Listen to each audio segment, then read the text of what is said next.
Hello friend, तो चलिए आज के इस वीडियो में हम पढ़ेंगे एनसीईआरटी हिस्ट्री बुक क्लास 9 का चैप्टर 6। चैप्टर का नाम है किसान और काश्तकार। फ्रेंड, न्यू एनसीईआरटी जो है उसमें ये चैप्टर नहीं दिया गया है क्योंकि उतना ज़्यादा इम्पोर्टेंट नहीं है। ये ओल्ड एनसीईआरटी में ये चैप्टर है और इसके बाद के 2 चैप्टर और हैं, पर वो इतने ज़्यादा इम्पोर्टेंट नहीं है, तो मैंने उसके वीडियो नहीं बनाया, मतलब मैं अपलोड नहीं कर रही। अगर आपको पढ़ना है तो आप उसे ओल्ड एनसीईआरटी बुक से पढ़ सकते हैं। तो चलिए हम इस चैप्टर को देखेंगे और ये क्लास 9 का लास्ट चैप्टर है। आपको क्या करना है, पहले बुक से पूरे चैप्टर को अच्छे से पढ़ लेना है, उसके बाद ही आपको अपने नोट्स बनाने हैं। चलिए स्टार्ट करते हैं। सबसे पहले देखते हैं किसान, जो अपनी ज़मीन पर खेती करते हैं। काश्तकार यानी जिसके पास ज़मीन नहीं है, वो किसी दूसरे की ज़मीन पर खेती करते हैं। इसमें इंग्लैंड, अमेरिका और भारत के बारे में पढ़ेंगे। 16वीं सदी में इंग्लैंड खेती के लिए खुले खेत थे। उसमें अच्छी और बुरी भूमि की पट्टियों का मिश्रण था। पशुओं को चराने के लिए सामान्य भूमि थी। फिर 17वीं सदी में इंग्लैंड के अमीर किसानों ने अपने खेतों में बाड़ लगा दी, भेड़ पालन का काम शुरू किया। यूरोप में ऊन की मांग थी।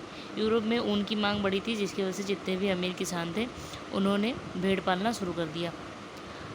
अब भेड़ के लिए काश्तकार की ज़रूरत नहीं थी, इसलिए कुछ काश्तकार सेना में जाकर भर्ती हो गए।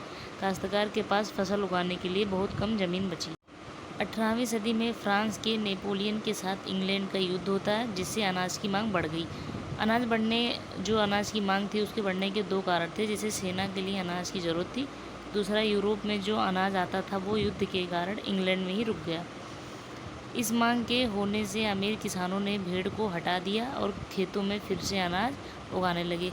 कुछ काश्तकार को काम मिल गया। जब ये लोग दोबारा खेती करने लगे, इससे कुछ काश्तकारों को काम मिल गया था। 18वीं सदी में ही इंग्लैंड में औद्योगिक क्रांति हो गई थी। उसके तहत बहुत सारी मशीनें बनी, जैसे थ्रेसिंग मशीन बनी थी। इसके बाद थ्रेसिंग मशीन के बारे में देखते हैं। ये अकेले 10 आदमियों का काम करती थी। फसल काटना, झाड़ना, साफ करना, लगाना आदि। किसान इस मशीन से खुश हुए। काश्तकार को काम से निकाल दिया गया। थ्रेसिंग मशीन ने उन लोगों द्वारा किए गए श्रम का स्थान लिया। युद्ध खत्म होने के बाद सैनिक अपने गांव वापस लौटे, लेकिन कोई रोज़गार नहीं था। जब थ्रेसिंग मशीन काम कर रही थी तो इससे लोगों के लिए कोई काम ही नहीं बचा। फिर अनाज की मांग कम हो गई। यूरोप में खाद्यान्न आना शुरू हो गए। सैनिक लोग बेरोजगार हो गए। अब इससे क्या हुआ कि 1830 में इंग्लैंड में दंगे होने लगे। कप्तान स्विंग आंदोलन नाम दिया गया, यानी जो दंगे हो रहे थे उसे कप्तान स्विंग आंदोलन का नाम दिया गया। इसमें बेरोजगार थ्रेसिंग मशीन से क्रोधित थे और रात के अंधेरे में थ्रेसिंग मशीन में आग लगा देते थे। वे जाते वक्त एक चिट्ठी छोड़ते, जिस पर कैप्टन स्विंग नाम का काल्पनिक चरित्र का नाम होता कि थ्रेसिंग मशीन हटाओ। इंग्लैंड सरकार ने दंगाइयों के खिलाफ सख्त कार्रवाई की। इन्हें काम चाहिए था तो शहर में चले जाओ, यानी इन्होंने कहा, इंग्लैंड की सरकार ने कहा कि अगर काम चाहिए तो शहर में चले जाओ। इस तरह धीरे धीरे काश्तकारों का जीवन शैली बदल गई। गरीब खेत मजदूर ने अपनी पारंपरिक आजीविका खो दी, अन्य व्यवसाय की तलाश की।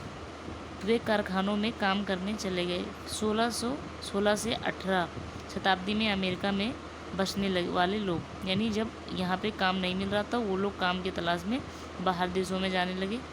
तो फिर अमेरिका में जो बस रहे थे वो लोग तटवर्ती इलाकों में श्वेत अमेरिकन जो यूरोप से आए थे, अमेरिका में बसने के लिए वे यहाँ रहते थे और कृषि करते थे।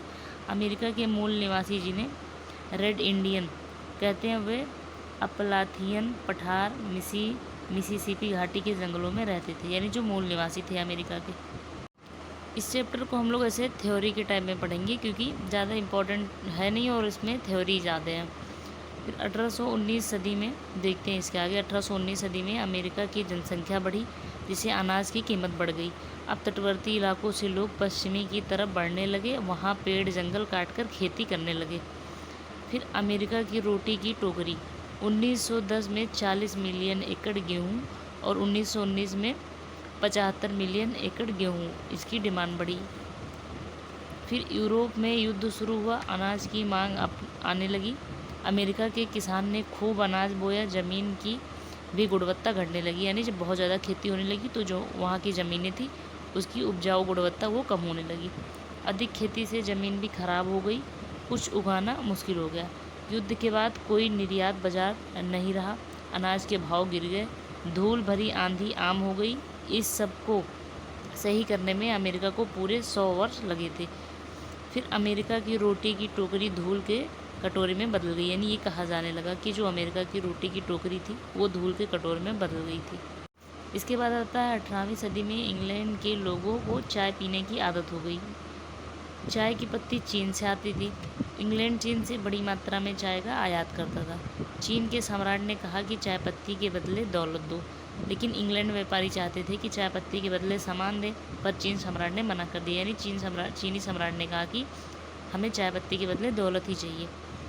चीन में अफीम की आदत थी, कुछ लोगों को अफीम के व्यापार को अनुमति नहीं दी, यानी चीनी सरकार ने अफीम के व्यापार को अनुमति नहीं दी, जिस कारण से ब्रिटिश व्यापारियों ने चोरी छिपे वहाँ अवैध रूप से अफीम बेचना शुरू कर दिया और अफीम के बदले चांदी लेते थे। चाय पत्ती खरीदने में जो चांदी देते थे, यानी वो चाय पत्ती खरीदते टाइम जितने भी चांदी उन्हें देते थे, अफीम देकर फिर वो वापस ले लेते थे। चीन में चाय की दुकानों पर अफीम बिकने लगी और चीन में अफीम अड्डा खुल गया। फिर हम देखेंगे कि अफीम आया कहाँ से। तो 1757 में भारत प्लासी से हार गया, यानी प्लासी का युद्ध हुआ था 1757 में, भारत हार गया, जिससे अंग्रेज़ को भारत की ज़मीन पर अपना उपनिवेश जमा लिया।